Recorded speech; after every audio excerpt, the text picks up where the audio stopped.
ဒီကနေ့သာသနာတော်နှစ်2543ခုကောဇာတက္ကရာ1361ခုတော်သလင်းလစုပ်ရှိရက်နေ့လယ်2 နာရီခွဲအချိန်ရန်ကုန်တိုင်းသင်္ကန်းညူမြို့နယ်16ရပ်ကွက်အပိုင်း4ဗုဒ္ဓသာသနာဝေယဝစ္စအဖွဲ့မှ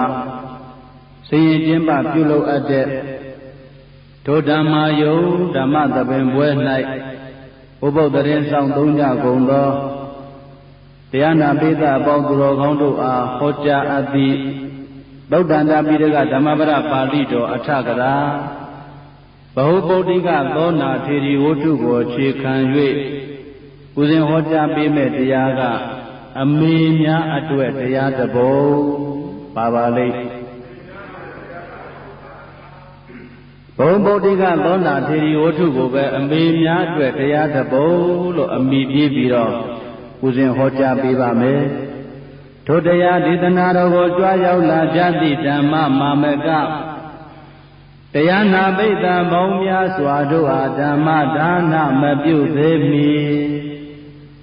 တရားနာပိဋကပေါင်းများစွာတို့ကလည်းပဲဓမ္မသဝနာကုသိုလ်ကိုမယူကြသေးမီ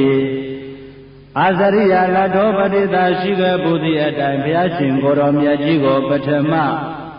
ယောသေးစွာရှိခိုးကြရအောင်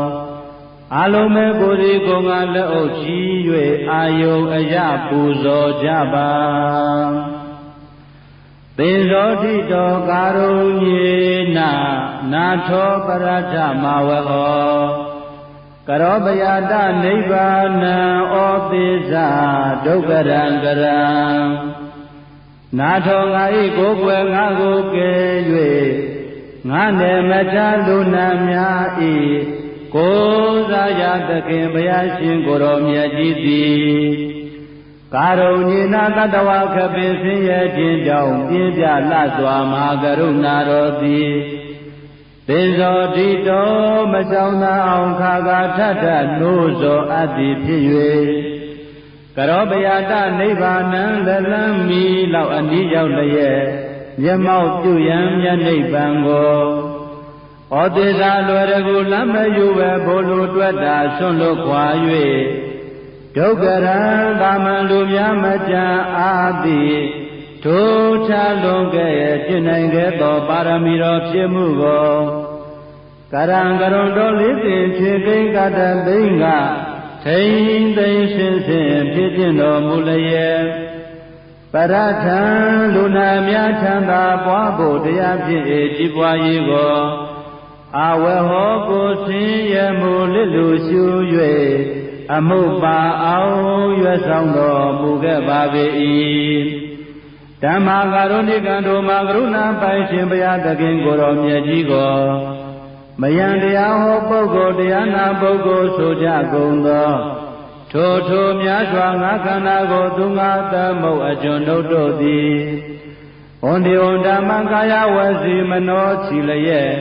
အင်္ဇလီယောကျိုးမန္တိချိုးကရှိခိုးကြောကြပါကိုဤမြတ်စွာဘုရားဝါဝန္ဒီဝန္ဓမကိုယ်နှုတ်နှလုံးသုံးပါပြောင်းပြော့မှန်ကိုလျှော့၍ကရောမြတ်နိုးလက်စုံမိုးကရှိခိုးဦးညွတ်ကြပါကိုဤမြတ်စွာဘုရား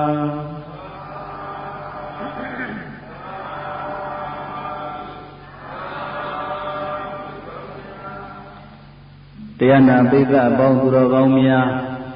ချမ်းသာသောဣရိယာပုအနေထားဖြင့်တရားတော်ကိုရိုသေစွာနာယူနိုင်ကြပါပြီပစ္စယနုခဖြင့်ချီးမြှောက်ထောက်ပံ့လူတန်းကြတဲ့တရားနာပိဋကအပေါင်းသူတော်ကောင်းတို့ကိုဥစဉ်ကနေပြီးတော့ဓမ္မာနုခအနေဖြင့်ပြန်လဲတုတ်ပြန်ကျေးဇူးဆပ်မဲ့တရားကအမေများအတွက်တရားတစ်ပုဒ်ဘာတရားပါလိမ့်တတိယအရွယ်ပိုင်းချင်းချင်းရောက်နေကြတဲ့တို့မိဘများအမေဝဖေဝများအတွက်တရိထားစရာအနေနဲ့တရိတံဝေကရကြရလေအောင်လို့ဆိုပြီးတော့ရည်ရွယ်သမှုပြုပြီးတော့ဒီတရားဒေသနာတော်ကိုဟောကြားပေးရခြင်းဖြစ်ပါတယ်တရားဝယ်စကြရအောင် ယောသဝတ္တတတံဇီဝေအပတ္တံဓမ္မမုဒ္ဓမံဧကဟံဇီဝိတံတိယောပတ္တတောဓမ္မမုဒ္ဓမံယောဇာခြင်းမျိုးကောင်းသာမျိုးကောင်းသမီးတိကဩဒ္ဓမံအတုမရှိမြတ်လစွာထသောဓမ္မံသင်္ချာကိုရလောကုတ္တရာတရားမြတ်ကိုအပတ္တအပတ္တံတော်ဉာဏ်ဖြင့်ထင်ထင်မတွေ့မမြင်ရပါပဲလျက်ဝတ္တတတံနှစ်ပေါင်း100ကာလကြာအောင်စေစီဝေယအကယ်၍အသက်ရှင်နေထိုင်ရစေကမို့တတ္တတို့လောကုတ္တရာတရားတို့တရားမြတ်ကိုမတွေ့မမြင်ရသေးသောထိုပုဂ္ဂိုလ်၏ဇေဝိတံနှစ်ပေါင်း100ကာလကြာအောင်အသက်ရှင်၍နေရခြင်းသည်နတေယောမမြတ်သည်သာသည်ဦးဇင်းတို့တရားနာပိဋကများဒီဘဝဒီသာသနာတော်မှာသာသနာတော်ရဲ့အစီအနည်းလို့ဆိုတဲ့လောကုတ္တရာတရားတူမရရှိထားသေးဘူးလို့ဆိုလို့ရှိရင်တဲ့မိမိတို့ရဲ့ဘဝဟာကြမ်းကြမ်းမာမာချမ်းချမ်းသာသာနဲ့အသက်တရားလူဘဝနေသွားရစေကမို့ထိုပုဂ္ဂိုလ်ရဲ့ဘဝဘာမှတန်ဖိုးမရှိပါဘူးဦးဇင်းတို့ပိဋကများလောကုတ္တရာတရားတူမရသေးတဲ့၍မိမိတို့ရဲ့ဘဝဟာတန်ဖိုးရှိတယ်လို့ဆိုနိုင်မှာမလားသာသနာတော်ရဲ့အစီအနှစ်ဒီလောကုတ္တရာတရားပါပဲသာသနာတော်နဲ့တွေ့ကြုံလို့မှသာသနာတော်ရဲ့အစီအနှစ်လောကုတ္တရာတရားတို့တရားမြတ်ကိုမရကြသေးဘူးဆိုလို့ရှိရင်မိမိတို့တွေလူဘဝကြမ်းကြမ်းမာမာချမ်းချမ်းသာသာပြည့်ပြည့်စုံစုံနဲ့အသက်တရားနေသွားရစေကမို့ဘဝတန်ဖိုးမရှိပါဘူးဒါဖြင့်ဘယ်လိုမှတန်ဖိုးရှိမလဲလို့ဆိုလို့ရှိရင်သာသနာတော်တွေ့ကြုံတဲ့အခါမှာသာသနာတော်ရဲ့အစီအနှစ်လို့ဆိုတဲ့လောကုတ္တရာတရားတူရကြမှသာလျင်ဦးဇင်းတို့ရဲ့ဘဝတန်ဖိုးရှိမယ်တဲ့သာသနာတော်နဲ့တွေ့ကြုံရကြုံနှက်လိမ့်မယ်ယောဇာခြင်းမျိုးကောင်းသာမျိုးကောင်းသမီးဒီကဩဒ္ဓမအတုမရှိမြတ်လစွာသောဓမ္မသင်္ချာကိုရလောကုတ္တရာတရားမြတ်ကိုပတ္တတောပတ္တန္တသဉာဏ်ဖြင့်ထင်ထင်တွေ့မြင်ရသောထိုပုဂ္ဂိုလ်၏ဧကဟံတနေ့တရေတဏ္ဍနဲ့မြဇီဝိတံအသက်ရှင်၍နေရခြင်းကပင်လည်းသေယောကောင်းစွာမသွေမြတ်လာပါပေတော်တည်း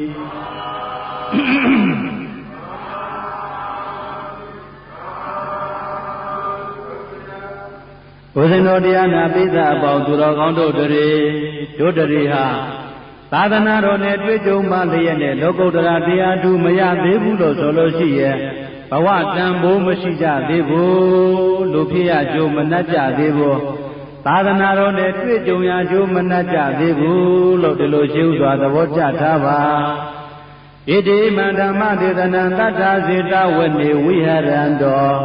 ဘောဗုဒ္ဓိကသောနာထေရိအာရဗကထေတိဣတိမန္ဓမ္မဒေသနာဤဂါထာတပုတ်ဖြင့်တန်စာဆင်ရသောဤဂါထာတပုတ်ဖြင့်တန်စာဆင်ရသောဤတရားဒေသနာတော်ကိုသတ္ထလူနတ်တို့ရဲ့ဆရာတဆုဖြစ်တော်မူသည့်သဗ္ဗညုမြတ်စွာဘုရားသည်စေတဝနေစေတုံရောင်မောင်းတထေကြောင့်၌ဝိဟရံတော်ဣရိယာပဋ္ဌမြတ်တာရွှင်ပြုံးသရင်သုံး၍နေတော်မူစဉ်ဝါလျောက်တိုင်ရသော၄ပါးဣရိယာသာယာရွှင်ပြောသရင်သုံး၍နေတော်မူစဉ်ဘောဗုဒ္ဓိကသောနာထေရိဘုဗုဒ္ဓိကသောနာလို့အမည်ရတဲ့ဘိက္ခုနီထေရီမာကြီးကိုအာရဗအကြောင်းပြု၍ကထေတိကရုဏာရှိတာမေတ္တာအားဖြင့်ဟောကြားတော်မူခဲ့ပါပေတည်း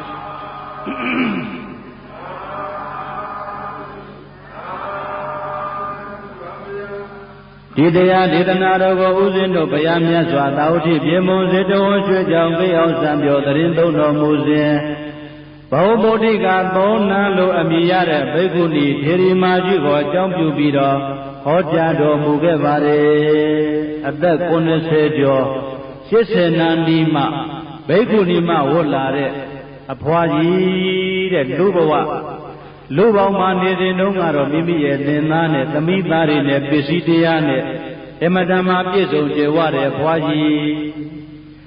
သာသမီသိပ်များတဲ့အတွက်ကြောင့်ဘဟုပုတ္တိကာလို့ဒီလိုနာမည်တစ်လုံးပုံနေတယ်သာသမီဘလောက်များတယ်လဲဆိုလို့ရှိရင်ဓမ္မပဒအထကရာမှာတော့14ယောက်ဆိုတယ်ထေရဒေရီပါဒံပါဠိတော်မှာတော့10ယောက်ဆိုတယ်အဆို2ခုကွဲနေတယ်14ယောက်အဆိုကတစ်မျိုး10ယောက်အဆိုကတစ်မျိုးဘုရားတော်ဘိသများနဲတာထောက်ခံမလားများတာထောက်ခံမလားဘယ်ဟာမှမထောက်ခံနိုင်ဘူးပေါ့ဟုတ်လားများတာထောက်ခံတယ်ဆိုလို့ရှိရင်တော့ဝိသခာကြီးကိုထောက်ခံပေါ့ဗျာဝိသခာကြီးသာသမီအယောက်20ရှိတယ်မြေက400မြစ်က8000တဲ့မများဘူးလား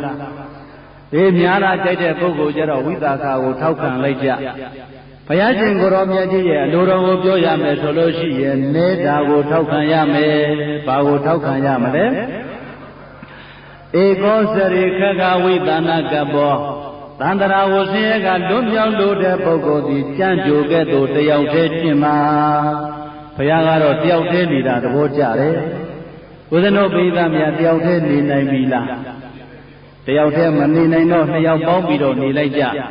အဲ့တော့ဘာဖြစ်လာလဲလို့ဆိုတော့သားတွေရောသမီးတွေရောမြေးတွေရောမြစ်တွေရောတန်ရောစင်တွေများမလာကြဘူးလား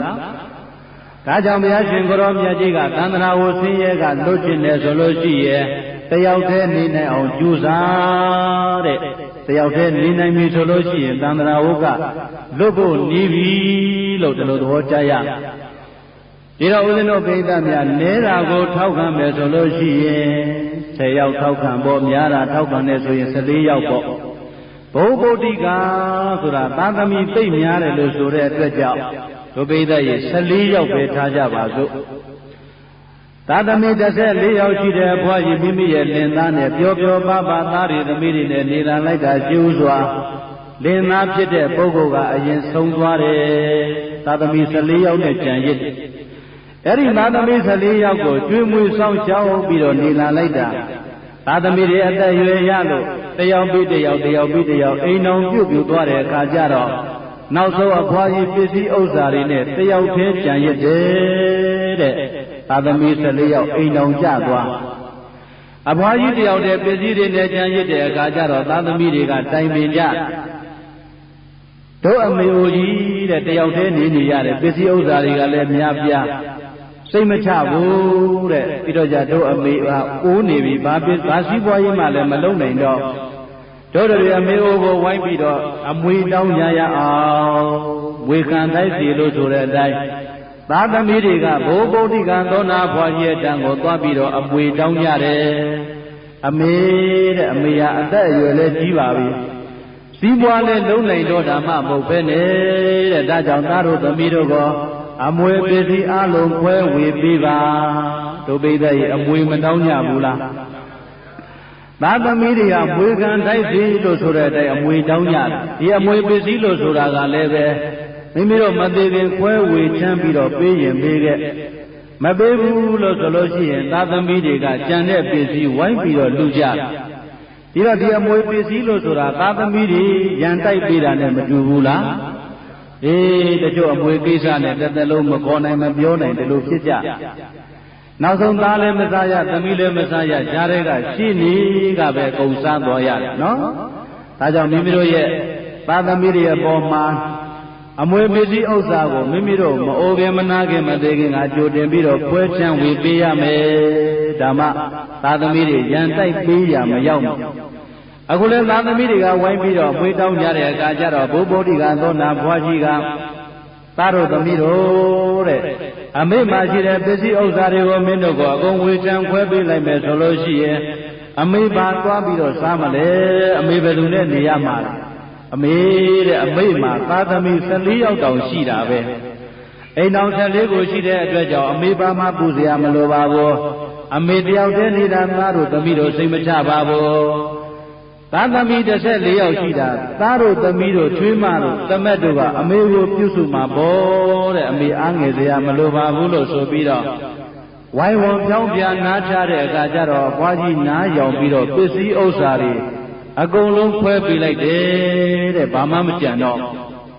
ဒီတော့ပစ္စည်းဥစ္စာမကြံတဲ့ဘွားကြီးမိမိရဲ့သားသမီးတွေကိုမိခိုပြီးတော့နေရတယ်ကျေးဥစွာ သားကြီးရဲ့အိမ်မှာသွားပြီးတော့နေတဲ့အခါကျတော့သားကြီးကလည်းကြည်ပြူပြူချွေးမကလည်းကြည်ပြူပြူပြုစုကြတယ်ယူရကြတယ်လှုပ်ကြွေးကြပထမသားကြီးအိမ်မှာတလားပြည့်တဲ့အခါကျတော့ဒုတိယသားကြီးအိမ်မှာ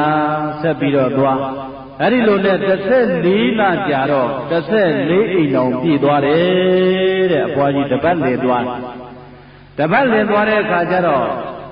သားအိမ်ကိုတက်တဲ့အခါကျတော့ဘယ်ထွေးမကဘလို့တော်တယ်ငါကိုဂရုစိုက်တယ်ငါကိုပြုစုတယ်ငါကိုယူရတယ်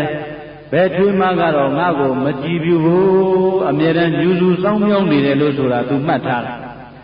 သမီးအိမ်ကိုတက်တဲ့အခါကျတော့ဘယ်သမက်ကငါပေါ်တော်တယ်ဘယ်သမက်ကတော့ဝေယဝဆလုပ်ကိုင်းပေးတယ်ဘယ်သမက်ကတော့လောကုတ်ကောင်းတယ်ဘယ်သမက်ကတော့ငါအပေါ်မှာတဲမကြည်ဘူးလို့ဆိုတာဘွားကြီးကမှတ်မိထားအဲ့တော့နောက်တစ်ပတ်လေတဲ့အခါကျတော့မိမိကိုကြည်ကြည်ပြူပြူပြုစုတဲ့ယူရတဲ့အိမ်ကိုအတော်လေးကြာကြာနေလိုက်တယ်ကြည်ပြူတဲ့အိမ်ကျတော့ကြာကြာလေးနေလိုက်မကြည်ပြူတဲ့အိမ်ကျတော့ဒုပိသိုက်5 ရက်နေပြီးတော့ဆင်းသွားတယ်တဲ့ဆိုကြပါစို့အဲ့ဒီလိုနဲ့3-4 ပတ်ကြာလာတဲ့အခါကျတော့မိမိကြည်ပြူတဲ့အိမ်မှာသားအိမ်မှာနေတယ်ဆိုလို့ရှိရင်ကျွေးမဖြစ်တဲ့ပုဂ္ဂိုလ်ကကြာတော့ညူစုလာဒီအဖွားကြီးအမွေးပေးတော့ကတော့တို့14ဘုံဝေဘုံဝေကြပေးတာသားကြီးဆိုပြီးတော့ပူပေးတာမျိုးမရှိဘူးအခုတော့ငါတို့အိမ်မှာကြာကြီးနေလိုက်တာတဲ့ဒီပြည့်အိမ်သွားရကောင်းမှမသိဘူးလို့ဆိုပြီးတော့မိဖို့ကြောင့်တကချွေးမကညူစုဆောင်ပြောင်းပြောဆိုလာတဲ့အခါကျတော့အရေးအခဲနားလေတဲ့အဖွားကြီးတခါတည်းဆင်းသွားတာနောက်တအိမ်တက်တဲ့မိမိကိုကြည်ပြူတယ်ဆိုလို့ရှိရင်ကြာကြာလေးနေလိုက်မကြည်ဘူးဆိုလို့ရှိရင်4-5 ရက်နဲ့ဆင်းသွားတယ်အဲ့ဒီလိုနဲ့နေလာလိုက်တာသားကြီးအိမ်မှာနေတယ်ဆိုလို့ရှိရင်ကြာလာတော့သမက်ကချွေးမကမကြည်ဘူးသမီးအိမ်မှာနေတဲ့အခါကျတော့သမက်ကမကြည်ဘူးတဲ့နောက်ဆုံးအဖွားကြီးဘယ်အိမ်မှမသွားကျင်တော့စိတ်ပြက်သွားတယ်သမီးကဆိုမြေကပိုအယူမပြောင်းမီပရိကိုချမြေကိုမှတောကမကင်းမီတဲ့သာသမီတွေကညူစုဆောင်ပြောင်းတဲ့အတွက်ကြောင့်လက်မခံတဲ့အတွက်ကြောင့်မကြည်ပြူတဲ့အတွက်ကြောင့်ဘယ်သားဘယ်သမီးအိမ်မှာမသွားကျင်တော့ဘူးသာသမီတွေအိမ်ကိုကတ်စားနေတော့ကလည်းပဲသားအိမ်မှာဆိုလို့ရှိရင်ချွေးမကကြည်နှက်အောင်ချွေးမကကြည်ပြူအောင်ဆိုပြီးတော့မြေကလေးတွေထိန်ပေးရဝေယဝဆတွေဝိုင်းဝန်းလုပ်ပေးရအိမ်ဆောက်ပေးရသမီးအိမ်မှာနေတယ်ဆိုလို့ရှိရင်သမက်ကသဘောကျအောင်တဲ့သမက်ကြည်ပြူအောင်မြေလေးတွေထိမ့်ပေးရအိမ်ဆောင်ပေးရဝေယဥစ္စာတွေဝိုင်းဝန်းလုပ်ပေးရနဲ့အဖွားကြီးမှမသက်သာဘူးတဲ့အတ္တကြီးပရိကိုင်းလို့ဆိုပေမဲ့လို့အဖွားကြီးပရိမကိုင်းနိုင်ဘူးပရိကိုင်းနိုင်ရဲ့လားစိတ်ပရိမစိတ်နိုင်တော့ဘူးအဲ့ဒီစိတ်ပရိဟာတိုင်မှထိတ်ထားရလို့စိတ်ပရိဖြစ်နေပြီတဲ့အဖွားကြီးသမီးကဆိုမြေကပိုအယုမဖြောင်းပြီးပရိကိုချမြေကိုမှတောကမကင်းပြီအဲ့တော့ဘွားကြီးကဘယ်သားဘယ်သမီးအိမ်မှမသွားကျင်တော့ဘူးတဲ့စိတ်ပြက်သွားတယ်စိတ်ပြက်သွားတဲ့အခါကျတော့ဆွေမျိုးအိမ်တွေတဆင့်သွားဆွေမျိုးအိမ်တွေသွားတဲ့အခါကျတော့ဆွေမျိုးတွေကလည်းပဲကိုယ်ပိုင်တဲ့ပစ္စည်းဥစ္စာတွေသားသမီးတွေအကုန်လုံးဝေချမ်းပြီးတော့ပေးလိုက်တဲ့ဘွားကြီးငတ်တာပဲကောင်းတယ်တဲ့တို့အိမ်မလာနဲ့ပေါ့အဲ့တော့ဆွေမျိုးတွေကလည်းတို့ပိဋကရေလက်မခံတဲ့အတွက်ကြောင့်နောက်ဆုံးဘောဗုဒ္ဓကသောနာလို့ဆိုတဲ့အဖွားကြီးကြောင်းရောက်သွားပြီနောက်ဆုံးကြောင်းရောက်တာပဲဘယ်ရောက်တာပါလဲနောက်ဆုံးတော့ကြောင်းရောက်သွားတာမိမိရဲ့တင်သားသေးတုန်းကမိခင်အိုတယောက်တည်းကနေပြီးတော့သာသမီ14ယောက်ကိုပြုစုဆောင်ကြောင်းလုံကျွေးနိုင်ပေမဲ့လို့သာသမီ14ယောက်ကဒီအမေအိုကြီးကိုမပြုစုခြင်းကြတော့ဘူးမယူရခြင်းကြတော့ဘူးတို့ပိဋကရေစဉ်းစားစရာကောင်းတယ်နော်ဒါကြောင့်ရှိလူကြီးများကစုံရည်ပဲရှိတယ်တဲ့စံရည်ဆိုတာရှိရလားဒီဘဝသားတွေသမီးတွေအမေမိဘကိုကြည်ကြည်ပြူပြူနဲ့လှုပ်ကျွေးတယ်လို့ဆိုတာကအမေမိဘရဲ့အခန်းကရစရာအမွေပစ္စည်းရှိမယ်လို့ဆိုလို့ရှိရင်အမေနန်းကတ်ချင်ကြသေးတယ်အမေကိုကြည်ကြည်ပြူပြူနဲ့ယူရချင်ကြသေးတယ်ပြုစုချင်ကြသေးတယ်အမိထံကဘာမှရစရာမရှိဘူးလို့ဆိုလို့ရှိရင်ဒုပိဋကရဲ့ဒီသားသမီးတွေမေမိဘနာကပ်ပါမလားဒါကြောင့်မိဘများသတိထားရမယ်နော် မိမိမှာအသက်အရွယ်ကြီးလို့လာတဲ့အခါကျတော့ကိုယ်မှာဘာပစ္စည်းမှမရှိဘူးလို့ဆိုလို့ရှိရင်ဆွေမျိုးမပြောနဲ့တဲ့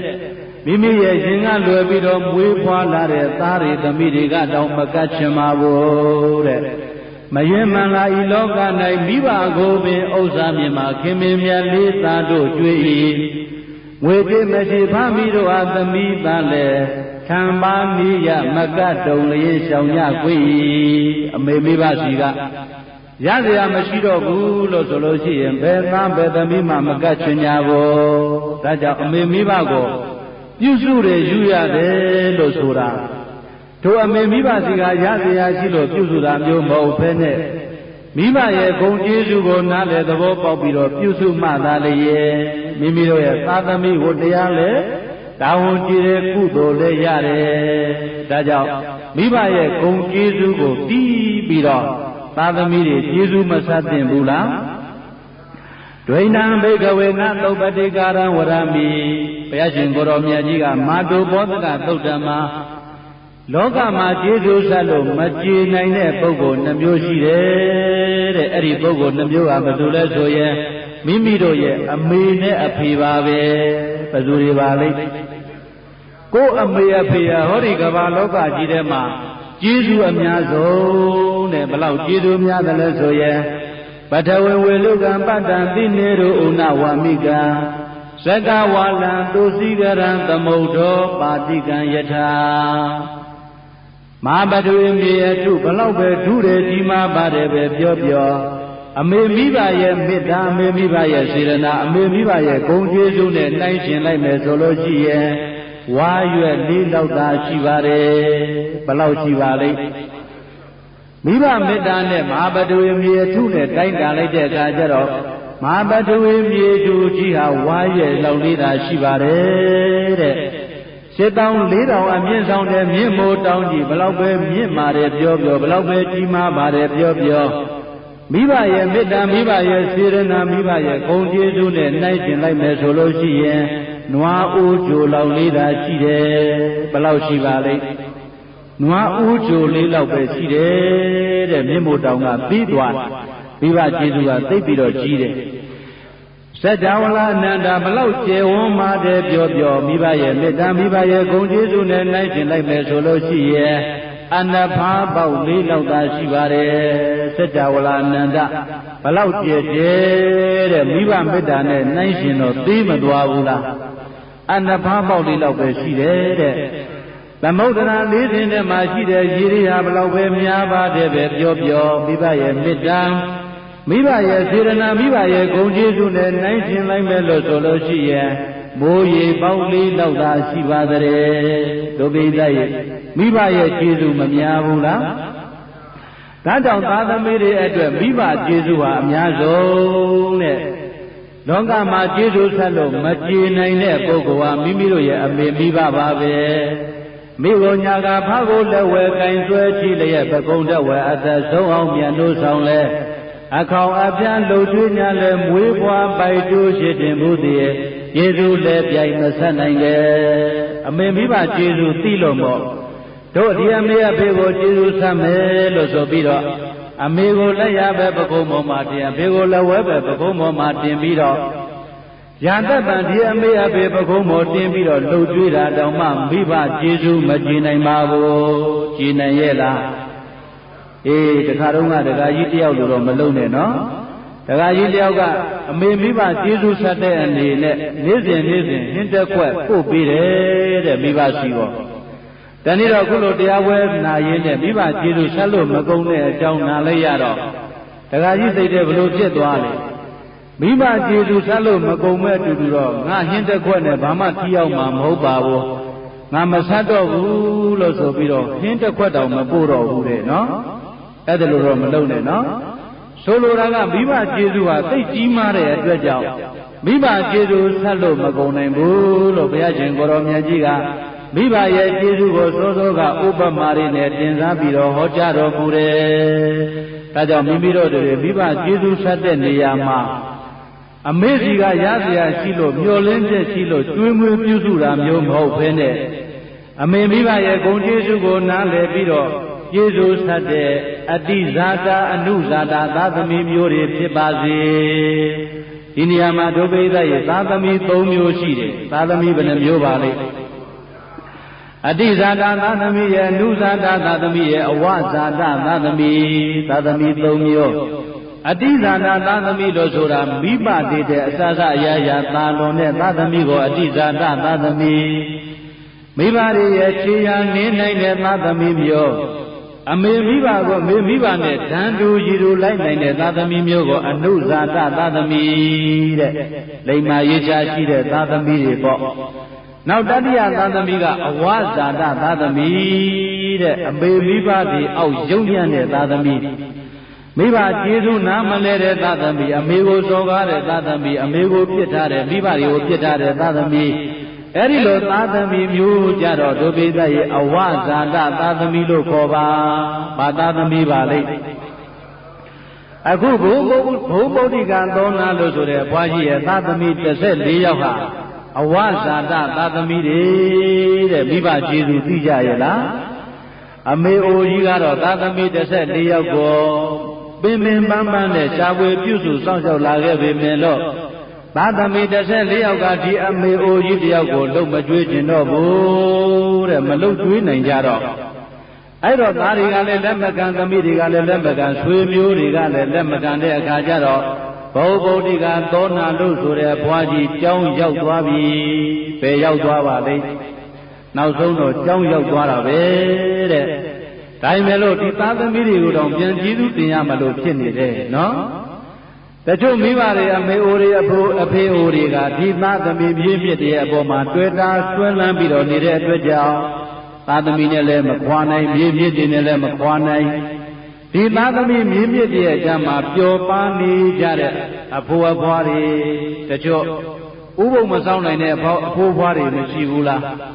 အိမ်ဆောင်နေရလို့မြေထိန်နေရလို့မြစ်ချီနေရလို့ဥပုံမဆောင်နိုင်တဲ့အဖွားတွေတရားစခန်းဘွဲကိုမဝင်နိုင်တဲ့အဖွားတွေမရှိကြဘူးလားအဲ့တော့မိမိတို့တွေမိမိရဲ့ဘဝကိုပြန်စဉ်းစားကြည့်တဲ့တို့တွေပထမအရွယ်ကလူငယ်တွေရဲ့သဘာဝပညာတွေကိုသင်ကြားပြီးတော့ပျော်ပျော်ပါးပါးနဲ့ပထမအရွယ်ကုန်လာခဲ့ကြတယ်ဒုတိယအရွယ်ရောက်တော့အိမ်တော်ရဲ့သားကြလို့သာသမီအတွက်စီးပွားရေးတွေရှားပွေနေကြရတဲ့အတွက်ကြောင့်နေမအားညာမအားမိမိရဲ့ဝမ်းရည်မိမိရဲ့မိသားစုရဲ့အတွက်ရှားရဖွေရတဲ့အတွက်ကြောင့်ဒုတိယအရွယ်ကုန်ခဲ့ကြပြန်ပြီတရားရှားနိုင်ကြရဲ့လားသာသမီကိစ္စနဲ့တရားဘက်ကိုမလိုက်စားနိုင်ကြဘူးတဲ့ကုသိုလ်ကောင်းမှုတွေကိုမေ့နေကြ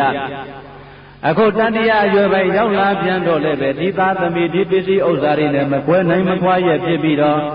မြေမြင့်တည်းရဲ့ကြမှာပျော်ပျော်ပါးပါးနေကြအောင်မယ်ဆိုလို့ရှိရင်တဲ့တို့အဖိုးအဖွားတွေအတွက်ယဉ်လေးစရာမကောင်းဘူးလားတတိယအရွယ်ပိုင်းရောက်ပြီလို့ဆိုလို့ရှိရင်ဒုပိသရဲ့သေဖို့နီးမနေကြဘူးလားအေးမိမိတို့သေဖို့နီးလာကြပြီမသေးခင်လေးမှာသန္တရာကောင်းရာကောင်းကြောင်းဖြစ်တဲ့ကုသိုလ်ကောင်းမှုတွေကိုငါလုပ်ရမယ်လို့ဆိုတာအဲ့ဒါလိုသဘောကျပြီးတော့ဒီနာသမီးပစ္စည်းဥစ္စာတွေကိုတရင်ကစွန့်ခွာလို့တရားဘာဝနာလို့အထုံနေအောင်ကြိုးစားကြရမယ်မြေတအုပ်ရဲ့နဲ့ထွေးရှုပ်ကမတွေ့တာတင်မှာဖို့အရွယ်မှာဖြစ်တော့အသက်80ချက်ပွဲပါကွယ်တရိတာကိုအသက်ရွယ်ကြီးလိုက်တော့80ကျော်80အရွယ်သပင်တွေကလည်းဖြူးနေကြမျက်စိတွေလည်းမုံနာတွေလည်းထိုင်ခါတွေလည်းခိုင်သွားတွေလည်းကျူးပြီးတော့80ကျော်80အရွယ်တဲ့သရာပြာရီတွေရဲ့နှိမ့်ဆက်ချက်ကြောင့်ခန္ဓာကိုယ်ကြီးအိုမင်းလို့လာတာတောင်မှမြေမြစ်တရဲ့ဓမ္မတဟိဟိတာကနဲ့ပျော်ပွဲဝင်နေမယ်ဆိုလို့ရှိရင်တို့အဖိုးဘွားများတင့်တော်ပါမလားမြေတော်ရဲ့နဲ့ထွေးရှုပ်ကမတွေ့တာတင်မှာဘောရွယ်မှာရှင်းတော့အသက်90ရှက်ွယ်ပါကွက်တရိတာတကယ်တမ်းသာပင်ကမ္မထံဘာဝနာခွင်၌ငါမမြင်ယုံနာအရှိပါပဲအဟုတ်မှန်သိလည်းရဲ့အနေမြတ်ဒီပအတေတလျင်ထဝနာနန်းစီတို့တခါလန်းချီအရောက်သွားပါတော့တထောင်နာကအမြိုက်တတ်တို့လေစိုက်ကစီတာကိုယ်ခန္ဓာကိုယ်ကကိုယ့်ကိုတရားပြန်ပြနေပြီတဲ့ဒီဖို့နီးနေကြပြီဒီတော့ခန္ဓာကိုယ်ကတရားပြပြီမဲ့လို့မိမိကိုယ်ကိုတရားမမြင်ကြဘူးတဲ့တရားဘာဝနာအလုံးငန်းခွင်မှာမဝင်ကြဘူး ဒါကြောင့်တတိယအရွယ်ရောက်ပြီလို့ဆိုလို့ချင်းသားသမီးမြေးမြစ်တွေနဲ့မပြောမပါတော့ဘဲနဲ့ကမ္မထံဘာဝနာကွင်းမှာဝင်ပြီးတော့မိမိရဲ့ခန္ဓာကိုယ်ကိုကမ္မထံဘာဝနာကွင်းမှာတင်ပြီးတော့ဝိပဿနာရှုမှတ်ပါတဲ့ဝိပဿနာတရားအားထုတ်လိုက်တော့ဒုဗိဒရဲ့ခန္ဓာကိုယ်မှာငါသူတော်ယောက်ျားမိန်းမပုဂ္ဂိုလ်တ attva ရှိရဲ့လားခန္ဓာ၅ပါးယုတ်ဉာဏ်တရားကိုမိမိတို့တွေဝိပဿနာတင်ပြီးတော့ရှုလိုက်တဲ့အခါကျတော့ဒီခန္ဓာကိုယ်ကြီးမှာငါဆိုတာမရှိသလိုသူဆိုတာလည်းမရှိဘူးယောက်ျားမိန်းမပုဂ္ဂိုလ်တ attva လည်းမရှိဘူးတကယ်အရှိတရားကဘာလဲဆိုတော့ယုတ်နဲ့နာပဲရှိတယ်ဘာနဲ့ပါရှိပါလိမ့်တကယ်အရှိတရားဒီယုတ်နဲ့နာမယ်ဒီယုတ်နဲ့နာလို့ဆိုတာလေစက္ကမလတလည်းသာဖြစ်ပြနေတဲ့အတွက်ကြောင့်အနိစ္စသဘောပါလားအမြဲတမ်းဖြစ်တဲ့နဲ့တန်နှိမ့်ဆက်နေတဲ့အတွက်ကြောင့်ပြည့်စည်နေတဲ့အတွက်ကြောင့်ဒုက္ခသဘောသက်သက်ပါလားခန္ဓာကိုယ်ကြီးမိမိရဲ့သဘောမဆောင်မိမိရဲ့အလိုချမဖြစ်သူ့အလိုတိုင်းသူ့အလိုလျောက်ဖြစ်နေတဲ့အတွက်ကြောင့်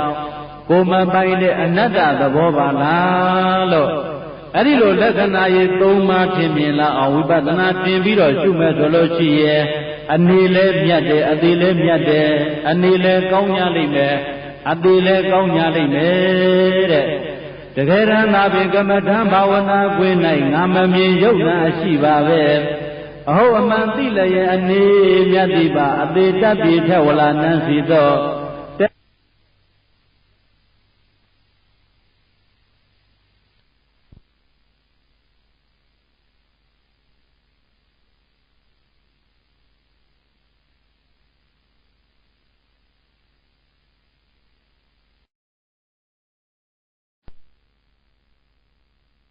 ဆိုတဲ့ဘွားကြီးတဲ့သာသမီတွေကလက်မကန်ဆွေမျိုးတွေကလက်မကန်တဲ့အတွက်ကြောင့်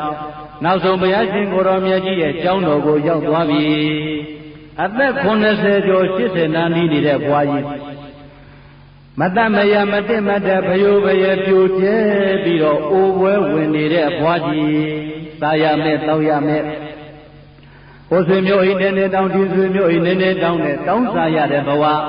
နောက်ဆုံးပင်ပန်းလွန်းလို့ဆိုပြီးတော့ဘုရားရှင်ကိုရောမြတ်ကြီးရဲ့ဓမ္မောက်ရောက်သွားတယ်ဘုရားရှင်ကိုရောမြတ်ကြီးရဲ့ဓမ္မောက်ရောက်တဲ့အခါကျတော့ဘုရားရှင်ကိုရောမြတ်ကြီးကိုရိုသေစွာရှ िख ိုးလို့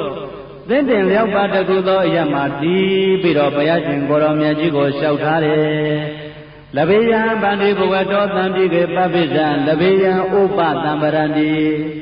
ဗန္တိဘဝဘုန်းတော်ကြည်တော်မူသောမြတ်စွာဘုရားအံဘုရားတပိတော်သည်ပပိဇံဘဂဝတော်မြတ်စွာဘုရားဤတန်တိကေအထံတော်၌ပပိဇံရှင်အဖြစ်ကိုဥပသံပရယဟအဖြစ်ကိုလဘေယံရခြင်းပါတော်သည်ဘုရားဣတိတော်ဘုဗုဒ္ဓိကသောနာဘုဗုဒ္ဓိကသောနာလို့ဆိုတဲ့ဘွားကြီးသည်ဘဂဝန္တံဘုံတော်6ပါးသခင်ဘုရားရှင်ကိုတော်မြတ်ကြီးကိုအဝေါစာကောင်းစွာမသွေလျောက်ထားခဲ့ပါပြီတော့တတိ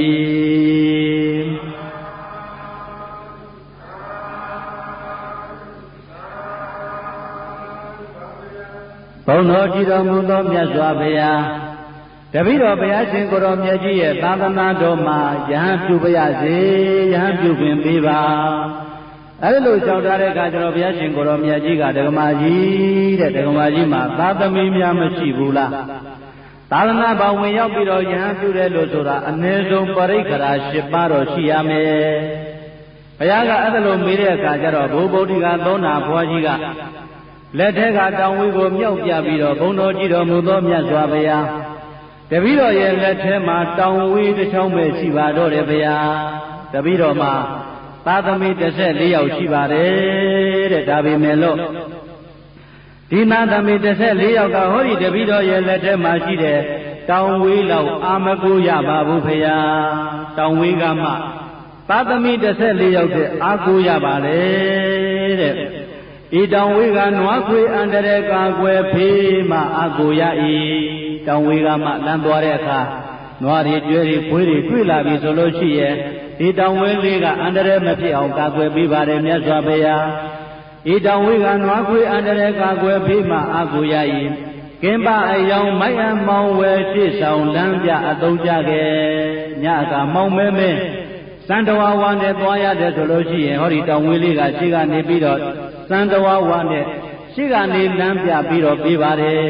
ညကမှောင်မိုက်တဲ့ လန်ခီကိုသွားရပြီဆိုလို့ရှိရင်ဒီတောင်ဝေးလေးကအင်မတန်မှအားထားရပါတယ်မြတ်စွာဘုရားဒီတောင်ဝေးကနွားခွေအန္တရာယ်ကကွယ်ဖေးမှအကူရရင်ကင်ပါအယောင်မိုက်အမောင်ဝယ်ရှေ့ဆောင်လမ်းပြအသုံးကြခဲ့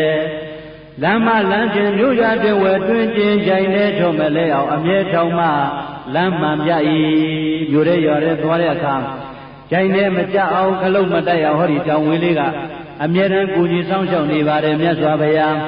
ကြိုင်နေကြသွားလို့ရှိရင်လည်းပဲခလုတ်တိုက်လဲရင်လည်းပဲအကြတော်အောင်ဟောဒီတောင်ဝေးလေးကတပည့်တော်ကိုထောက်မှကူညီပါတယ်ဘုရားရင်မပေါပွားသမီးသားတို့သိငါရက်ဆက်ကျေးဇူးပြတ်တဲ့ဖြင့်နှစ်သက်မြတ်လေးအိတောင်ဝေးလောက်အေးမလားသုံးမကြသည်လုံးဝအာမကူရပါဗျာတပည့်တော်ရဲ့ရင်မလွယ်ပြီးတော့မွေးဖွားလာတဲ့သာသမီ14ယောက်ကတော့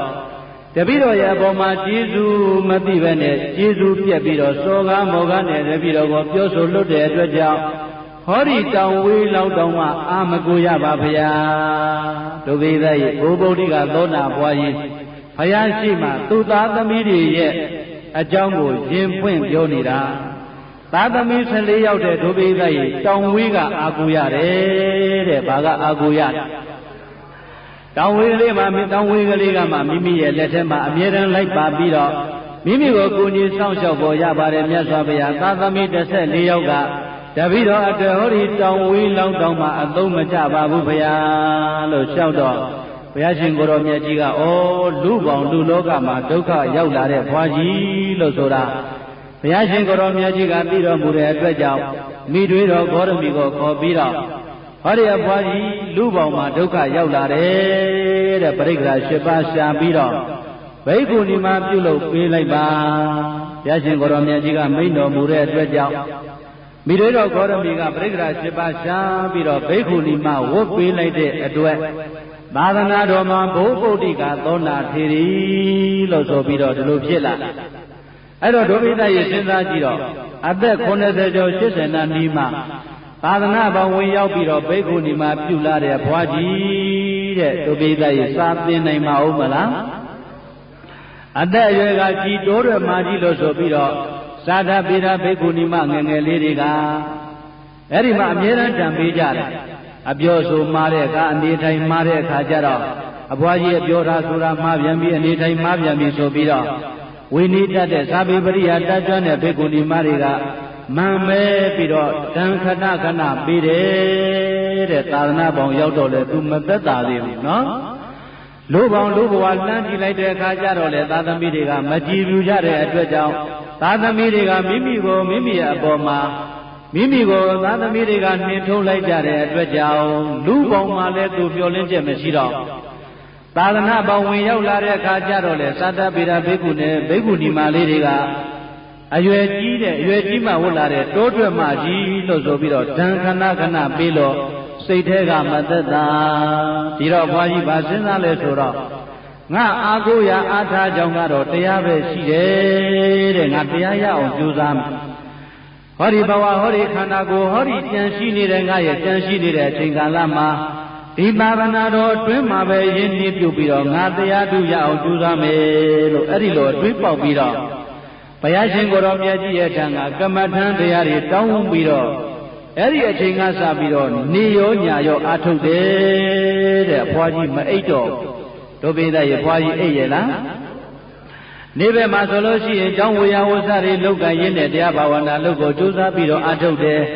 ညတခြားသောဘိက္ခုနီမတွေအိမ်မောကြတဲ့အချိန်မှာအဘွားကြီးမအိတ်တော့တညလုံးတရားအာထုတ်တယ်တဲ့ဘွားကြီးထိုင်ပြီးတော့အာထုတ်လိုက်တဲ့အခါကျတော့ကြာလာတော့ငိုက်လာတယ်ပြီးတော့ဈဉ္ဉံထပြီးတော့လျှောက်တခါတလေဈဉ္ဉံလမ်းမှာအသက်90ကျော်80နန်းနီးနေတော့ဇရာပြာတိလို့ဆိုတဲ့တရားတွေရဲ့နှိမ့်ဆက်တဲ့တန်ကြောင့်တခါတလေဈဉ္ဉံလမ်းမှာမတ္တကနေပြီးတော့ဘုံနဲ့လဲတယ်တဲ့အဘွားကြီးဈဉ္ဉံလမ်းမှာခဏခဏလဲတယ်နောက်ပြီးတော့ဈဉ္ဉံလျှောက်ရတာညောင်းတယ်လို့ဆိုပြီးတော့ထိုင်ပြီးတော့အာထုတ်ပြန်တယ်ထိုင်ပြီးတော့အာထုတ်လိုက်ရပ်ပြီးတော့အာထုတ်လိုက်ဈဉ္ဉံလျှောက်ပြီးတော့အာထုတ်လိုက်ဈဉ္ဉံလျှောက်တဲ့အခါမှာလဲမှာဆိုးလို့တော့ကျောင်းအောင်မှာအာထုတ်တယ်ဆိုလို့ရှိရင်ကျောင်းတိုင်းကိုတစ်ဖက်ကကင်ပြီးတော့ကျောင်းတိုင်းကိုပတ်ပြီးတော့အာထုတ်ပြန်တယ်အပြင်ဘက်ကိုအာထုတ်တဲ့အခါကျတော့လက်ရန်ရှိတဲ့နေရာတွေကိုရွေးချယ်ပြီးတော့အာထုတ်ရတယ် တခါတလေသစ်ပင်ကိုပတ်ပြီးတော့အာထုတ်ရတယ်တစ်ဖက်ကသစ်ပင်ကိုကင်ပြီးတော့ဒီသစ်ပင်ကိုပတ်ချလက်တရားအာထုတ်တယ်တဲ့ဈဉ္ဉံလျှောက်ပြီးတော့အာထုတ်အဲ့ဒီလိုနေရောညရောဈဉ္ဉံလျှောက်လိုက်ထိုင်လိုက်နဲ့ကြိုးစားအာထုတ်ပေမဲ့လို့ဘုဗ္ဗုဒ္ဓိကသောနာလို့ဆိုတဲ့ဘွားကြီးတရားဓုရရဲ့လားဆိုတော့ဒုပိသက်ရဲ့တရားဓုမရဘူးတဲ့ဘာဖြစ်လို့လဲဆိုတော့ဒေါမနတနှိမ့်ဆက်နေလို့ဘာနှိမ့်ဆက်လို့ပါလိမ့်လူပေါင်းလူဘွားကိုပြန်ပြီးတော့ကြည့်လိုက်တဲ့အခါကျတော့လေသာသမီအကြောင်းတွေတွေးလိုက်ရင်စိတ်ထဲကမကျေနပ်ဘူးလို့ဆိုတဲ့ဒေါမနတတခုသာသနာပေါင်းဝင်ရောက်လာတဲ့အခါကျတော့လည်းပဲဘေကုဏီမ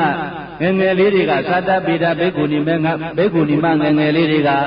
ကျိန်မောင်းပြီးတော့တန်ခဏခဏပြီးတဲ့အတွက်ကြောင့်စိတ်ထဲကမသက်သာဘူးလို့ဆိုတဲ့ဒေါမနတတခုတဲ့ဒီဒေါမနတတွေနှိမ့်ဆက်နေတဲ့အတွက်ကြောင့်ဘုဗ္ဗုဒ္ဓိကသောနာလို့ဆိုတဲ့ဘွားကြီးနေရောညရောတရားအထုတ်ပေမဲ့လို့တရားဓုမရရှာဘူးတရားဓုရရဲ့လားအသက်90ကျော်80နာနီးနေပြီနော်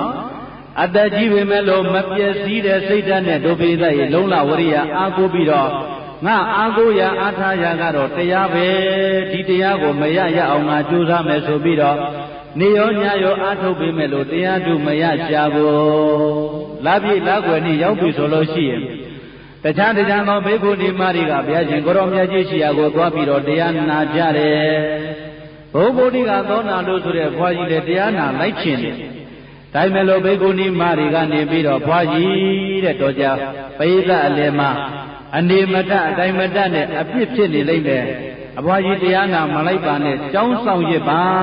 ဆိုပြီးတော့ကြောင်းဆောင်ခိုင်းတယ်ဘာလို့ခိုင်းပါလဲ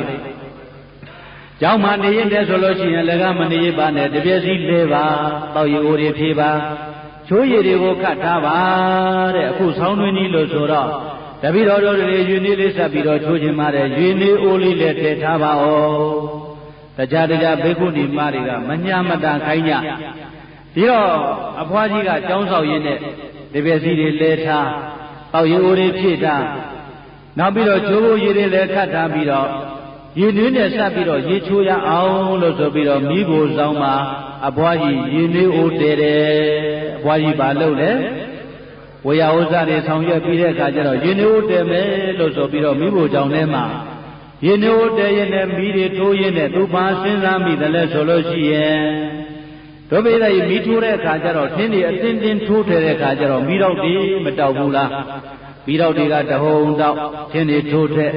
အဲ့ဒီထိုးထည့်လိုက်တဲ့ထင်းတွေကိုမိတွေကတဟုံတောက်တဲ့အခါကျတော့ပြာဖြစ်ပြီးတော့တရွေ့ရွေ့ကုန်ခန်းပျက်စီးနေတာကိုမြင်လိုက်ရတဲ့ဘုဗ္ဗုဒ္ဓိကသောနာဘွားကြီးသူ့ရဲ့တန်တမ်းမှာဝိပဿနာဉာဏ်ဖြစ်ပေါ်လို့လာတယ်။ဘာဉာဏ်ဖြစ်ပေါ်လာပါလိမ့်။ဒုပိသရဲ့ရွေနေဦးတည်ရင်းနဲ့နော်ဝိပဿနာဉာဏ်ဖြစ်တာ။နေတိုင်းညတိုင်းကြိုးစားပြီးတော့တရားအားထုတ်နေတဲ့အတွက်ကြောင့်ဝိပဿနာအခြေခံကလည်းရှိထားတော့ရေနွေးဦးတည်ရင်နဲ့အဲ့ဒီမှာဝိပဿနာဉာဏ်ဖြစ်ပေါ်လာတယ်။ဩငါရဲ့ခန္ဓာကိုယ်ကြီးကငါရဲ့ခန္ဓာ၅ပါးယုတ်နံတရားတို့သည်ဟောဒီမီးပုံကြီးနဲ့တူလိုက်တာသရပြာတိမရဏလို့ဆိုတာတွေကမီးတောင်းနဲ့တူလိုက်တာဘုရားတို့ခန္ဓာ၅ပါးကမီးပုံကြီးနဲ့တူတယ်ခန္ဓာ၅ပါးကဘာပါလိမ့်သရပြာတိမရဏလို့ဆိုတာတွေကမီးတောင်းနဲ့တူတယ်သရပြာတိမရဏတွေကဘာနဲ့တူပါလိမ့်သရမိကတဟုံတောက်လောင်ပြာတိမိကတဟုံတောက်လောင်မရဏမိကတဟုံတောက်လောင်နေတဲ့အတွက်ကြောင့်ငါတို့ရဲ့ခန္ဓာကိုယ်ကြီးကလည်းပဲဟောဒီထင်းပုံကြီးလောဟောဒီထင်းပုံကြီးလိုတစကုန်ခန်းပျက်စီးနေပါပေါ့လားလို့အဲ့ဒီလိုခရဝေယ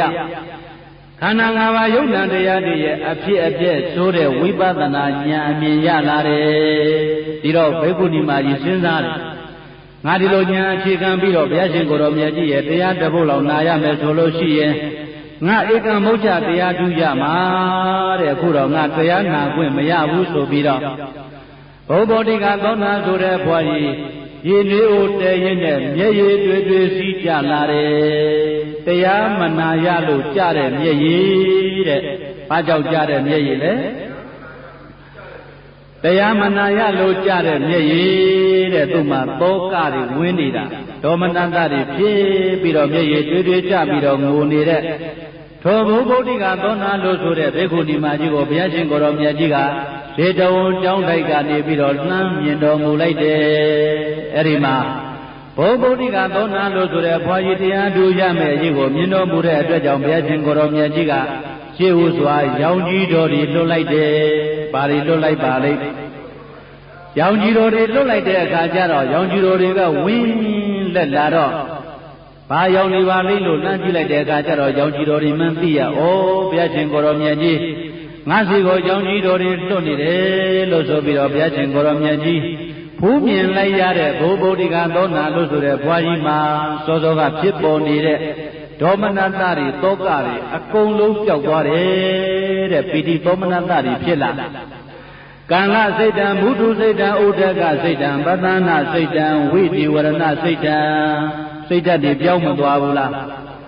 ငါအခုလိုဉာဏ်မျိုးအခြေခံပြီးတော့ဘုရားရှင်ကိုရောမြတ်ကြီးရဲ့တရားဓမ္မကိုနာကြားရမယ်ဆိုလို့ရှိရင်ငါဓမ္မတဖို့ရမှာအခုတော့ငါတရားနာခွင့်မရဘူးလို့ဆိုပြီးတော့ဝမ်းနဲ့ပဲလေငိုကြွေးနေတဲ့ဘုဗုဒ္ဓိကသောနာလို့ဆိုတဲ့ဘွားကြီးရဲ့စိတ်ဓာတ်တွေပြောင်းသွားပြီတဲ့ကံလစိတ်တံသစ္စာ၄ပါးနဲ့သင်လျောသောစိတ်ဓာတ်ဘုဒ္ဓစိတ်တံနုညံ့တဲ့စိတ်ဓာတ်ဝိနိဝရဏစိတ်တံနိဝရဏတရားတို့မှာကင်းစိတ်တဲ့စိတ်ဓာတ်ဥဒကစိတ်တံတက်ကြွတဲ့စိတ်ဓာတ်ပသနာစိတ်တံကြည်လင်းတဲ့စိတ်ဓာတ်စိတ်ဓာတ်တွေကြည်လင်းပြီးတော့သွားတယ်သူ့ရဲ့တဏ္ဍာမှာနှိမ့်ဆက်နေတဲ့ဒေါမနတတွေစောစောကတရားဓုမရတာဒီဒေါမနတတွေကြောင့်မရတာအဲ့ဒီဒေါမနတတွေအကုန်လုံးကင်းစင်သွားပြီတဲ့ဘုရားဖူးလိုက်ရလို့အဲ့ဒီအချိန်မှာဘုရားရှင်ကိုယ်တော်မြတ်ကြီးကနေပြီးတော့ယောဇဝတ္တသတ္တံဇီဝေအပတံဓမ္မမုဒ္ဓမံဧကဟံဇီဝိတံတေယောပတ္တတောဓမ္မမုဒ္ဓမံသောနေจิตမိသောနာယောစာကျင်မျိုးကောင်းသားမျိုးကောင်းသမီးသည်ကဩဓမ္မအတုမရှိမြတ်လာစွာသောဓမ္မံသင်္ချာကိုရလောကုတ္တရာတရားမြတ်ကိုအပ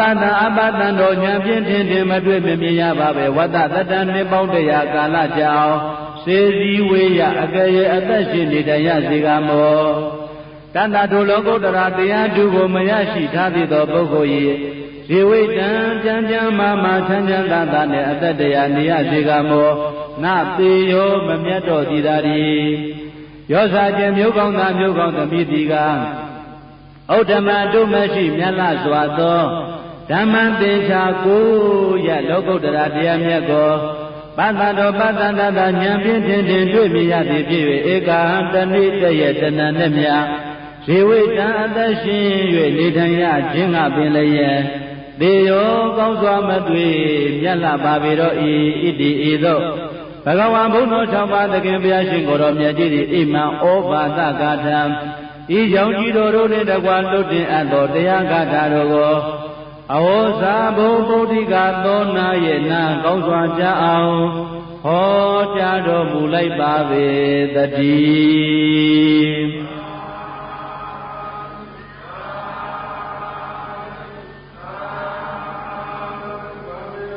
ဘုရားရှင်ကိုယ်တော်မြတ်ကြီးကจิตမိသောနာတဲ့ခန္ဓာ၅ပါးယုံနံတရားတို့ရဲ့အဖြစ်အပျက်ကိုမြင်ရင်လောကကိုမြင်ပြီးအဖြစ်အပျက်မြင်လို့ရှိရင်ဘာကိုမြင်တာလဲလောကကိုမြင်ပြီတဲ့จิตမိသောနာလောကကထွက်မြောက်ရာဖြစ်တဲ့လောကုတ္တရာတရားတို့မရသေးသမျှလူဘဝအတ္တတရားချမ်းချမ်းမာချမ်းချမ်းသာသာနဲ့ဘဝရှင်သန်နေထိုင်ရစေကမောထိုပုဂ္ဂိုလ်ရဲ့ဘဝဘာမှတန်ဖိုးမရှိပါဘူးတဲ့လူဖြစ်ရကြုံမနှက်ပါဘူးလောကုတ္တရာတရားတို့ရဓမ္မသာလျက်ဓမ္မနဲ့တရားဓမ္မနဲ့တန်ဖိုးရှိပါတယ်ဒါကြောင့်จิตမိသောနာလောကုတ္တရာတရားတို့တရားမြတ်ကိုရအောင်ကြိုးစားပါလောကကိုမြင်အောင်ကြည့်ပါဘာကိုမြင်အောင်ကြည့်ရမှာလဲလောကကိုမြင်အောင်ဘယ်လိုကြည့်ရမလဲဆိုလို့ရှိရင်ဒီလောကရဲ့သဘောတဘာဝအစစ်မှန်ဟာပျက်စီးနေတယ်တဲ့ဒုဗေဒရဲ့ပျက်စီးနေတာဒီလောကပျက်စီးနေတာဒီဘာပါလဲလောကောတိဗန္နေဥစ္စတိကတမောလောကောတိဗန္နေဥစ္စတိဗန္နေဘဂဝါဘုန်းတော်ကြည်တော်မူသောမြတ်စွာဘုရားလောကောတိလောကရဲ့လို့ဥစ္စတိအများသူငါပြောဆိုနေကြပါတယ်မြတ်စွာဘုရားကတမောအဘေသဘောတရားကိုလောကောတိလောကဝေဥစ္စတိဆိုအပ်ပါသလဲဘုရားရှင်ကိုယ်တော်မြတ်ကြီးရဲ့လက်ထက်တုန်းကယဟန်တပါမေးလျှောက်ဘူးတယ်တဲ့မြတ်စွာဘုရား လောကလို့ဆိုပြီးတော့များသူငါသုံးထုံပြောဆိုနေကြပါတယ်မြတ်စွာဘုရားအဘယ်သဘောတရားသည်လောကပါလေလို့မင်းလျောက်တော့လောဇတိပလောဇတိတိခောဘိက္ခုလောကောတိဩဇတိဘိက္ခုจิตာယဟံလောဇတိပလောဇတိပျက်စီးတတ်တယ်လို့ဆိုတဲ့သဘောတရားကြောင့်လောကောတိလောကဝိဩဇတိဆိုအပ်ပါပေ၏จิตာယဟံတဲ့ပျက်စီးတတ်တဲ့သဘောကိုလောကလို့ခေါ်တယ်ပျက်စီးတတ်တဲ့သဘောဟာပါလိမ့်ဦးဇင်းတို့တွေတဲ့လောကကြီးကိုတော့ငါလောကကြီးအကြောင်းငါကောင်းကောင်းသိသွားပြီလောကကြီးကိုတော့ငါစိတ်နာသွားပြီလို့ဒီလိုမပြောကြဘူးလားအဲ့ဒါတကယ်လောကရဲ့အကြောင်းကိုသိလို့ပြောတဲ့အပြောမျိုးမဟုတ်ဘူးနော်လောကကြီးရဲ့အကြောင်းကိုသိတယ်လို့ဆိုတာဒုဗိဒရဲ့ယုတ်တရားနံတရားတွေရဲ့အဖြစ်အပျက်ကိုမြင်မှဒီပုဂ္ဂိုလ်လောကကိုတကယ်သိတာဒီတော့မိမိတို့တွေလောကကြီးကိုမြင်နိုင်ဖို့အတွက်ခန္ဓာ၅ပါးယုတ်နံတရားတွေရဲ့အဖြစ်အပျက်ကိုမြင်အောင်ရှုရမယ်တဲ့ဘုရားတို့ကျေးဇူးတော်ရှင်မာစီဆရာတော်ဘုရားကြီးရဲ့ဤစနစ်အရဘောင်းမုံပေမှုကိုအခြေခံပြီးတော့ခန္ဓာ၅ပါးယုတ်နံတရားတွေရဲ့အပေါ်မှာထင်ရှားရလိုက်ပြီးတော့ရှုမှတ်နေမယ်ဆိုလို့ရှိရဲ့ခန္ဓာ၅ပါးယုတ်နံတရားမှာဒုပိသရဲ့အမြဲတည်နေတာရဲ့လို့ရှာတွေ့ရဲ့လား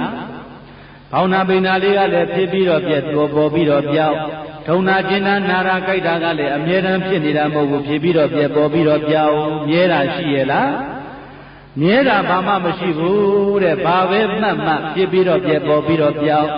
ဒီခန္ဓာကိုယ်ကြီးအမြဲတမ်းပျက်စီးနေတယ်လို့ဟောဒီကမ္ဘာလောကကြီးကလည်းအမြဲတမ်းပျက်စီးနေတယ်ဒါကြောင့်ဦးဇင်းတို့တွေဟာပျက်စီးနေတဲ့လောကကြီးထဲမှာနေရတယ်လို့ဒီလိုသဘောကျထားရဒီတော့ဒီပျက်စီးနေတဲ့လောကကြီးထဲကနေလွတ်မြောက်အောင်ကြိုးစားကြရမယ်လောကကြီးကလွတ်မြောက်ဖို့လို့ဆိုတာလောကကြီးရဲ့ပျက်စီးနေတာကိုတကယ်မြင်မှလောကကလွတ်မှာအဲ့တော့မိမိတို့တွေပျက်စီးနေတဲ့လောကကြီးကိုမြင်အောင်ကြည့်ပါအဲ့ဒီလိုကြည့်လာတော့ဩငါတို့နေတိုင်းတဲ့ဟောဒီလောကကြီးဟာငါတို့ရဲ့ခန္ဓာ၅ပါးယုတ်နံတရားဟာအမြဲတမ်းပျက်စီးနေပါပေါ့လားလို့ဆိုပြီးတော့လောကရဲ့အပေါ်မှာအပြစ်မြင်လာတယ်အပြစ်မြင်ရာကနေပြီးတော့ကြီးမွေလာညီဝေရာကနေပြီးတော့ဒီလောကကြီးရဲ့အပေါ်မှာတေတာမှုတွေကင်းပြီးတော့လာတယ်ဝိရာဂညာအဲ့ဒီလိုလောကကြီးရဲ့အပေါ်မှာတေတာမှုတွေကင်းပြီးတော့လွတ်မြောက်သွားပြီလို့ဆိုလို့ရှိရဲ့အဲ့ဒါလောကုတ္တရာပါလိမ့်လောကကလွတ်မြောက်တာကိုလောကုတ္တရာတဲ့တော့ကြောင့်လောကကလွတ်မြောက်ခြင်းနဲ့ဆိုလို့ရှိရဲ့ပျက်စီးနေတဲ့လောကကြီးကိုမြင်အောင်ကြည့်ပါဒါဆိုလို့ရှိရဲ့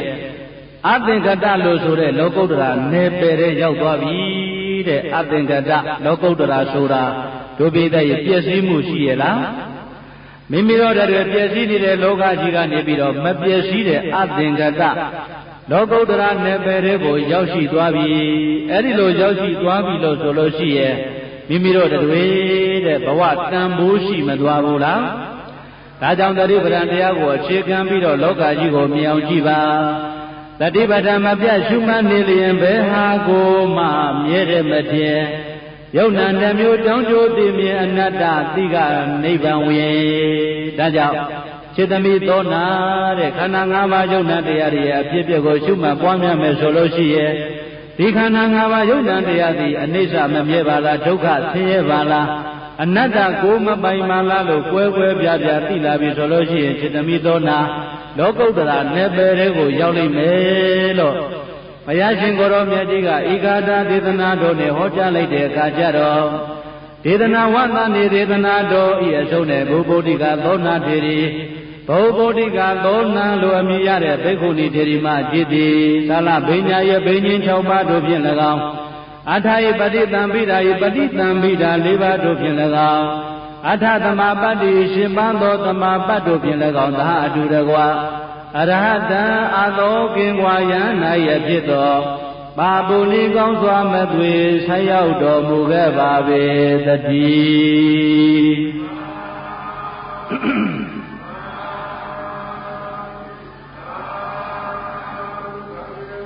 ဘုရားရှင်ကိုယ်တော်မြတ်ကြီးကသေတုံကျောင်းတိုက်တော်ကနေရောင်ကြီးတော်လွတ်ပြီးတော့ဧကန္တဒေသနာတော်ကိုဟောကြားတော်မူလိုက်တဲ့အခါကျတော့ဒေသနာတော်ရဲ့အဆုံးမှာဒုပိသရဲ့ဘုဗုဒ္ဓိကသောနာလို့ဆိုတဲ့ဘွားကြီးယန္နာဖြစ်မသွားဘူးလား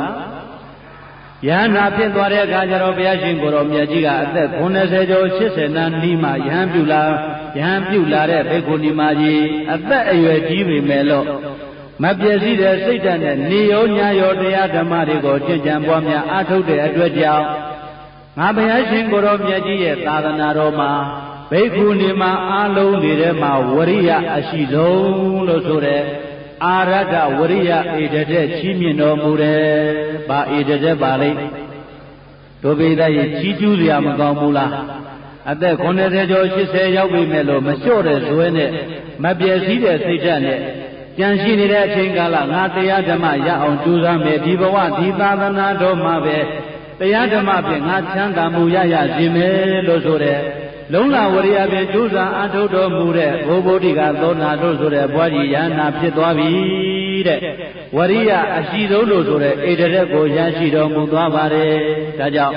ဘုဇင်းတို့တရားနာပိသအပေါင်းသူတော်ကောင်းတို့တွေလည်းပဲတို့တွေပြန်ရှိနေတဲ့အချိန်ကာလကိုတရားဓမ္မပျော်မွေးပြီးတော့တရားအလုပ်တွေအထုတ်ကြမယ်လို့အဲ့ဒီလိုအဋိဋ္ဌံပြုကြရင်ဖြင့်တို့ပိသရဲ့တဏှာကြီးလည်းပြည့်သွားပြီဒီတရားဒေသနာတော်ဒီမှာပဲဒီကုန်းချုပ်ကြရအောင်ပေါ့သာယတာဘိကဝေမာပမတတ္တမာပိစ္ဆာဝိပတိတာရိနောအဟုဝဋ္ဌာအယံဟောအမကနုသသနိဘိကဝေချမ်းသာလိုလားအိုချစ်သားချစ်သမီးတို့သာယတာရှုကြကုန်လောမှတ်ကြကုန်လောဇာယတာတတိပဒံဝိပဿနာတရားကိုကြိုးစားပွားများအထောက်ကြပါကုန်လော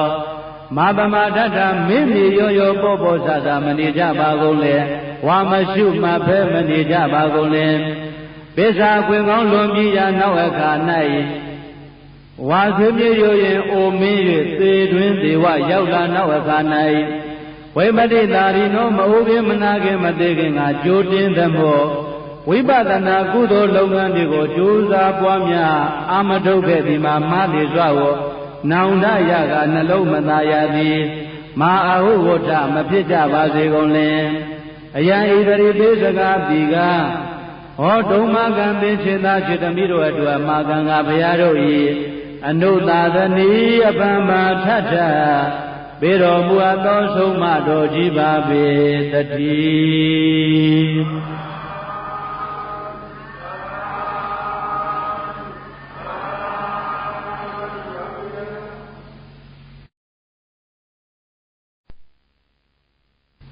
ကဲအလုံးမဲ့လိုက်ဆိုလိုက်ပါတတဝါခတိတရားကေအေးငြိမ်းချမ်းသာရှိပါစေသက်ရှိကျမ်းမာစိတ်ချမ်းသာသာသနာပြုနိုင်ကြပါစေတန်တရာဘေးမြန်စွာဝေးမေတ္တာအေး၍လမ်းပါစေသင်္စီဓမ္မေမဟာပုညံဓမ္မဒေသကသင်္จิတံဒေနာတဗေဒုက္ခယံတုသနာဣဋ္ဌသမင်ကိနောမေမယဒေသကဖြစ်သောတရားဟောเสียငါသည်မေမယမြန်မာနှင့်တကွာကဘာကသိကြသည်သာသနာအာဇာနိသန္တာသင်္ကိတိပု္ပ္ပကဧကမဟာပန္တိတာကဗ္ဗသာသနာပြုကျေးဇူးတော်ရှင်မရှိဆရာတော်ဘုရားကြီး၏ဒေသနာတော်တွေကိုအခြေခံကနီးယူ၍ဟောကြားအပ်ပါသောဘုရားတပည့်တော်သည်ဓမ္မဒေသကသင်္ကြည်တံအမေများအတွက်တရားတစ်ပုဒ်လို့ရွေးထုတ်ပြီးတော့ဟောဆိုရသောတရားဒေသနာတော်နှင့်ဆက်ရှင်သောယမပုညจิตဓမ္မဒါနတရားအလူလို့ဆိုတဲ့ဘာဝနာမယပုညကရိယာကုသိုလ်ဒုကိုသင်္စီတံတရားလိုလာမျိုးကောင်းသာမျိုးကောင်းသမီးတို့အတွက်ကြိုးစား၍ရှိဖို့လည်းရပေပြီဒုံမေဟိပိတရားချစ်ခင်စိတ်ကောင်းဝိညာဉ်ကုန်သောသင်သူတော်ရှင်ဗိဓာအပေါင်းတို့သည်လည်းပဲယမပုညจิตဓမ္မသဝနာတရားနာရခြင်းလို့ဆိုတဲ့ဘာဝနာမယပုညကရိယာကုသိုလ်ဒုကိုသင်္စီတံကောင်းစွာမသွေရှိဖို့လည်းရပေပြီဒေနာတို့သောရှိဖို့ဓမ္မဒါနဓမ္မသဝနာဘာဝနာမယပုံညကရိယာကုသိုလ်ဒုကြောင့်သဗ္ဗေလူရယနာအပြားပြားဗြမမကျွင်းကပိဥတ္တောအလုံးစုံကုန်သောဇဏတရားနာပိသအပေါင်းသူတော်ကောင်းတို့နှင့်တကွ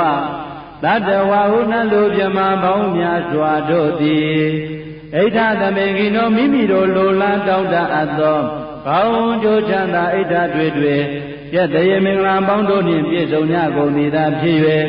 ဒုက္ခယံတုယနေ့ကသာနိဗ္ဗာန်ရသည့်ဘဝတရားစိတ်ရွှင်လန်း၍ကြံကြမ်းမာချမ်းချမ်းသာသာဖြစ်တော်မူကြပါစေကုန်သတည်း